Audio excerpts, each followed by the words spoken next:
Hello, hello, and welcome to the Rock Metal Podcast. I'm your host, John Harris, and today on the Rock Metal Podcast, we have the GASÖLINES. They have a new album called Cannonball Run, which is released on September 10th via Speed Club Records. Right now, I'm being joined by Morten to share some more information about this release and what he's got going on. So, Morten, welcome to the show. Thank you, and thank you for having me. Absolutely.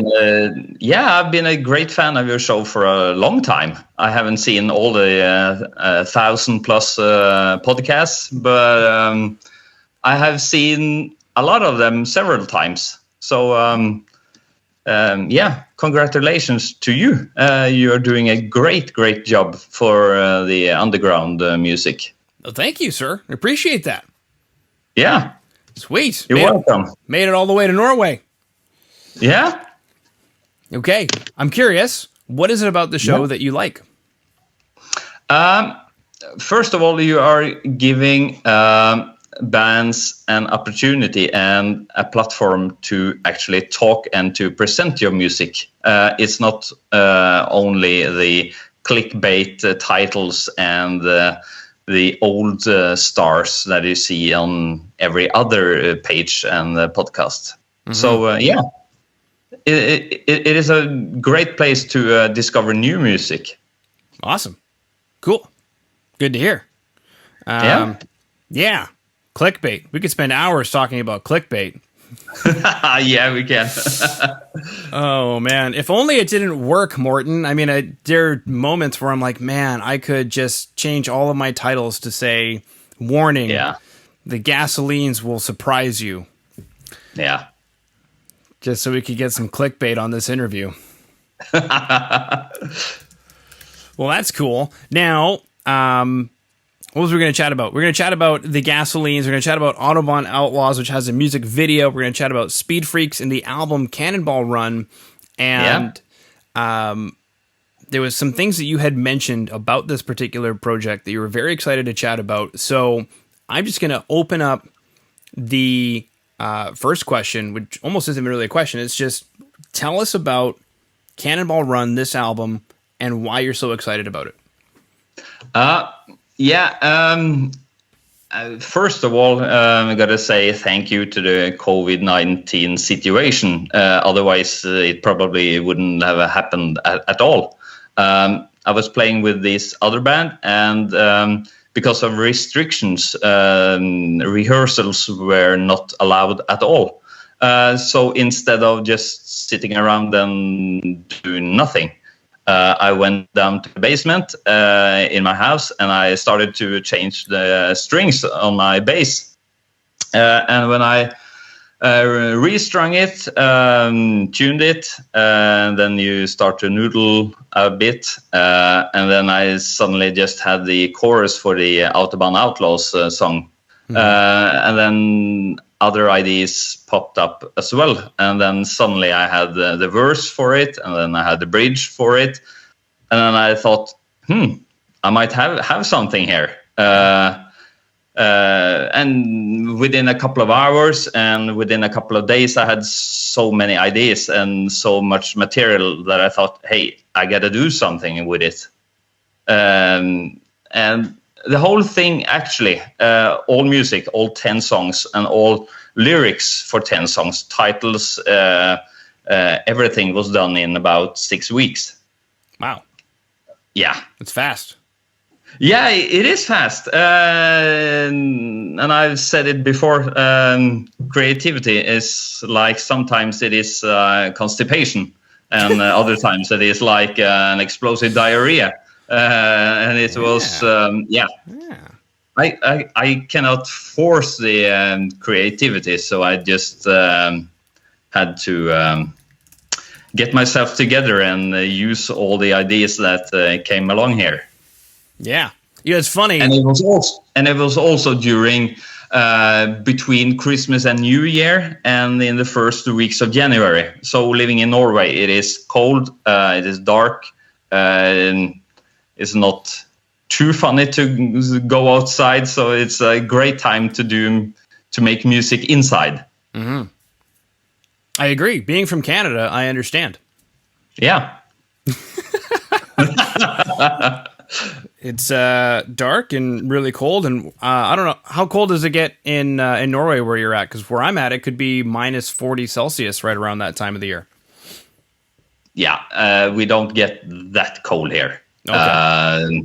No, probably maybe around 10, 15, 20 Celsius. Okay. But that's cold enough to stay inside, in my opinion. Mm-hmm. It is. Well, you've got a beautifully decorated house. I dig the white ceiling, but the dark walls, it actually makes it seem significantly less dark. It's nice. Yeah, thank you. Yeah. Did you design it? Did your wife design it? Who designed it? I did. Okay. Cool. Yeah.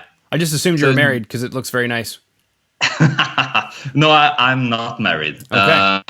There's dark blue walls, and I got for the big screen behind me. So it's a nice place to listen to music, watch movies. Mm-hmm. Yeah. Yeah. I completely agree with you, sir.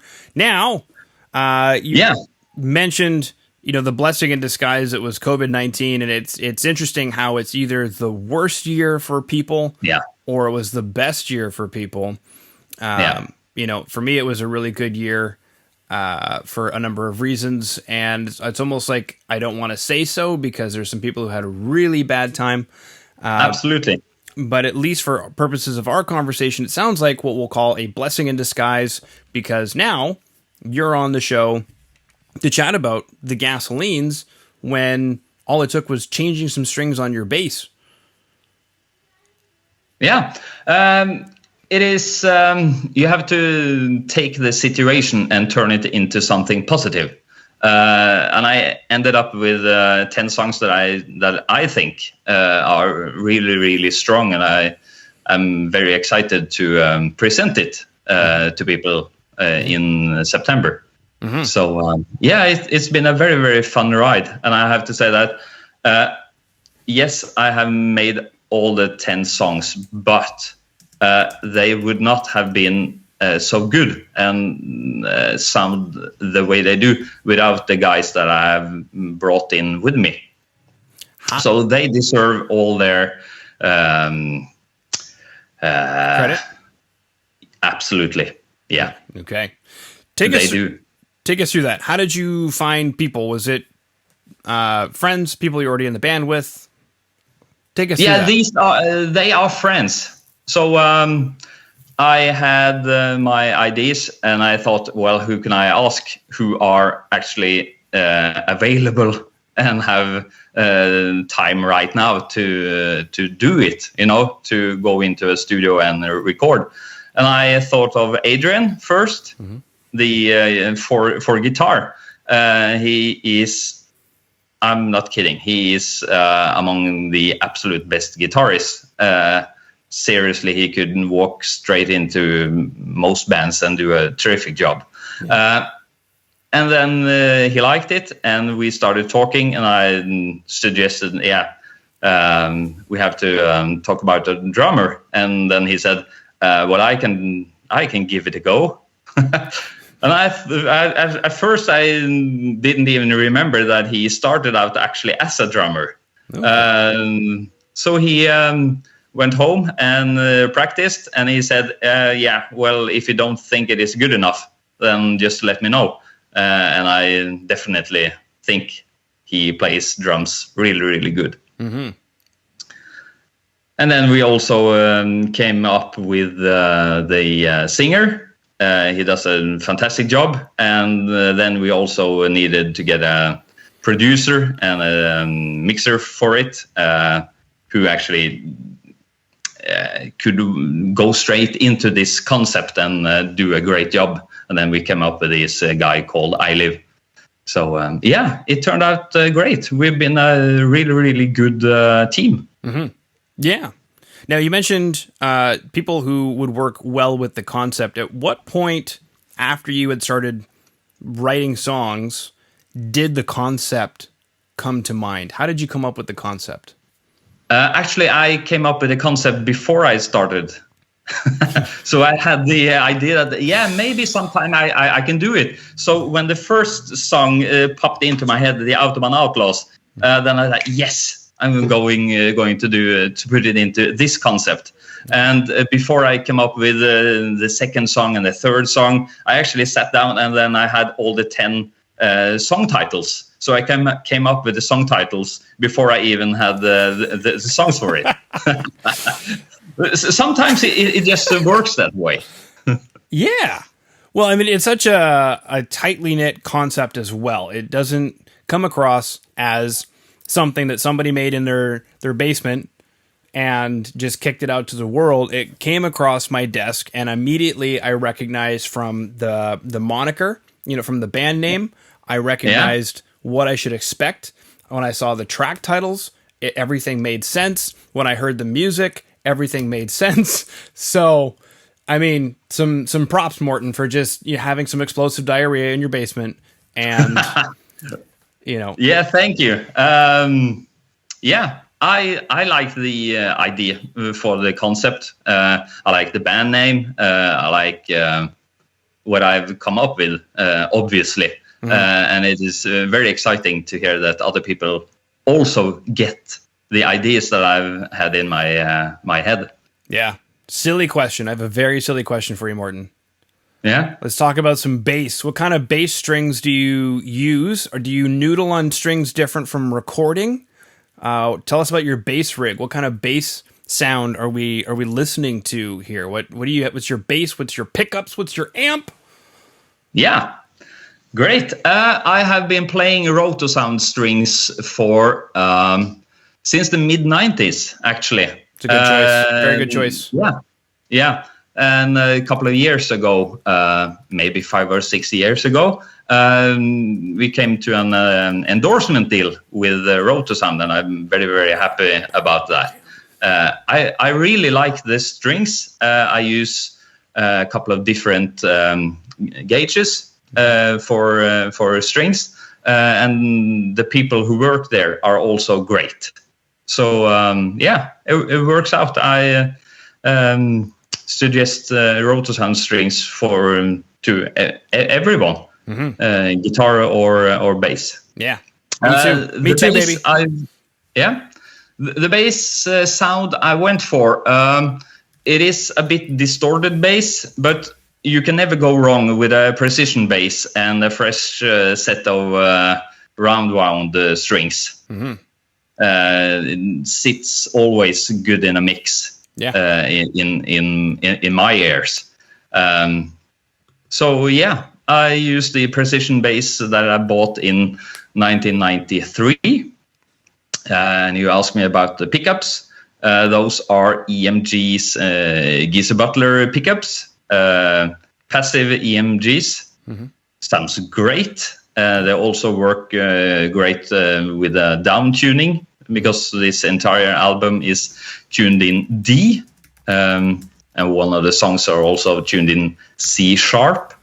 And for a rig, I use a Hartke amp, LH1000, and the high drive 410 cabs. Okay. So that's my rig. And I drive it through a Dunlop pedal for a little bit of distortion, and okay. I like to keep it simple. Yeah, less things can go wrong. Very true. Yeah, like in cooking, I just made a pesto sauce, and pesto only has 3 or 4 ingredients, so you got to make sure that they're high quality ingredients. What's up, babes? Yeah. Hey. This is Morten. This is Gabriel. Hey, Morten. Hello, Gabriel. Hello. Morten is a fan of the show, so he probably actually knows of you already. Is that right, Morten? Yeah, I've seen him before. Cool. All right. Well, this is Gabe's the Babes in the Flesh, my right-hand man right here on the right. Excellent. Yeah. It's actually on the right now. Yeah, you are on the right now. Are you going to hang out for us this interview? Yeah. Yeah? Okay. We were just chatting about some gear, because Morten plays... EMG pickups. Yeah, EMG pickups. I'm looking it up right now on the internet, because I don't know that pickup set in particular, but Fender Precision Bass, new electronics in it, the GASO Butler EMG Passive Pickups, which is of course, unique because they are mostly known for their innovation in active technology, but Yeah. they do make some great passive pickups as well. As well. Yeah. Yeah. I'm curious, how come you went the route of passive on your bass as opposed to active? Again, one less thing that can go wrong. Yeah, it's true. Yeah.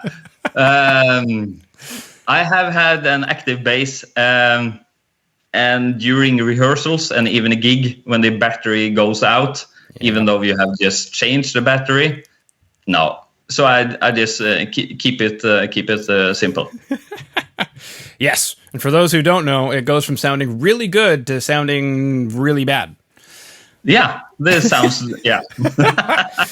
The sound disappears. Yeah. And, the funny thing is, I just recently got a guitar with EMGs in it, and for years, I would pick one up in a guitar store, plug in, and go, this sounds like crap. Why do people play with this? And then somebody told me the battery in it at the store has probably died, and just, if you got to rent one or whatever, do it, but change the battery in it, and it'll change, the whole thing. And so I was like, fine. So I rented one, plugged it in. Yep, sounds like crap. I don't know why people get it, but whatever. Change the battery. I go, whoa. Okay. That's a big difference. What are you doing, son? What are you doing? What are you doing? I'm just... What are you doing? I'll cut this out, don't worry. I don't know if you need to cut it out or not, but anyway. So yeah. Well, it's not really interview. Yeah, not really interview. Beautiful. And then, you said a heart key head. Sweet. Yeah. Yeah. No, I dig it. I dig it, baby. What's your distortion sound? What Dunlop pedal? Dunlop, what is it? M80? Does that make any sense? Maybe. MXR 80. MXR. Dunlop 80. Oh, it's a bass DI, so it's almost almost like their version of a Sans amp. Yeah. Okay, I see Absolutely. that. Yeah, there's a distortion button. Which also reminds me of Dark Glass. Have you ever played with Dark Glass? Yeah.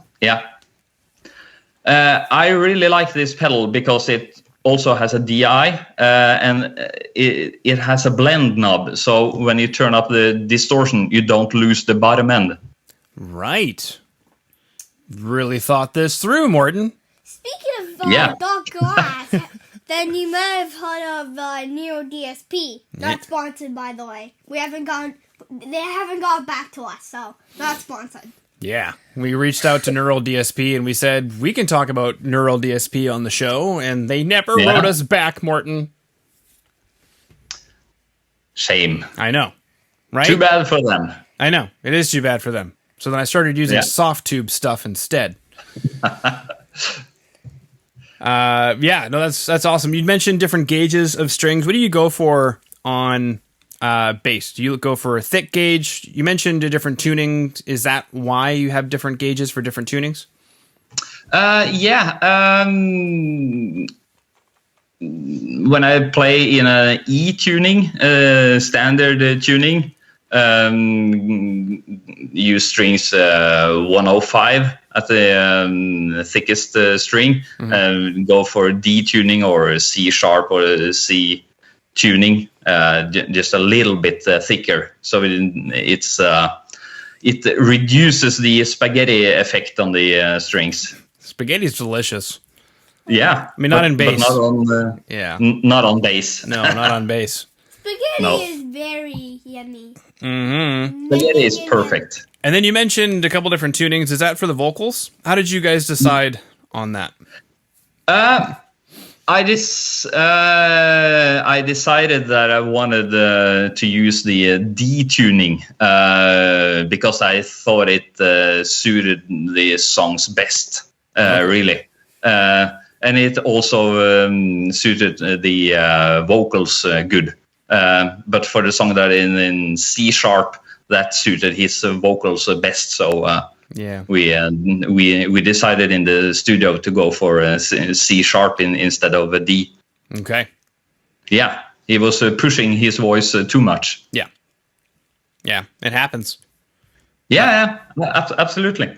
Sweet. All right, we chatted about Clickbait on YouTube. We chatted about how you've watched a few episodes, which is great. Thank you for watching the show. I appreciate that. Yeah. And we talked about how COVID-19 was a bit of a blessing in disguise for you. Yeah. We chatted about your decorating skills and how people in at least Norway should hire you to decorate their house because you did a fantastic job. I'm envious. Bass Thank you. distortion pedals. We talked about bass distortion pedals. We talked about EMG pickups. We chatted about Rotosound strings. We almost chatted about way too many things. That's right. I actually came across Rotosound for bass years ago when I was listening to a couple Queensryche albums, and I just loved the bass sound on Queensryche, and I looked into it and said, what equipment does he use? Obviously, I don't really know what they're doing in the studio, but what kind of equipment does he use? And it's basically what you have, arguably speaking. Yeah. Yeah. Okay. Yeah. I've also used the flat wound strings from Rotosound for a long time on a couple of basses. But again, it's all that suits the music you're doing. Yeah. So for this particular rock sound, I wanted the round wound strings. Very cool. And if To anybody, get it crisp and punchy to drive the music together with the drums. yeah, you thought this through, Morten. You thought it through.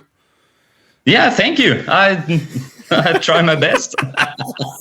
Yeah, because we do, as you know, we have a lot of musicians that listen to the show, and so I started going the route of chatting about equipment and whatnot, so that anybody listening in who's like, "Man, I love that bass sound," they can play back your beautifully decorated home and your good-looking face and hear how to craft a bass sound. Is, something you mentioned there was going from flat wound to round wound. Just alone changes a lot. So there's a lot of consideration with strings. It does. Yeah, absolutely. I think that every guy, even if it is in the bedroom guitarist or bedroom bass player or someone who is trying to make it as a living or whatever, you are listening to the music that you like and the guitar players that you like, and you are curious, okay, what kind of equipment are they using and how do they produce their sound? So, yeah. Cool. You use a pick? Fingers? Yeah. Okay. Yeah, for this. Cool. All right. New album, Cannonball Run, available September 10th via Speed Club Records. If you are listening in on Spotify, down below will be the show notes. If you're on the website, therockmetalpodcast.ca, there'll be show notes. YouTube, there's going to be show notes. You can click on facebook.com/thegasolines rock. You can also check out the link to the music video for Autobahn Outlaws. Perfect. Is there anything that I missed, Morten? No.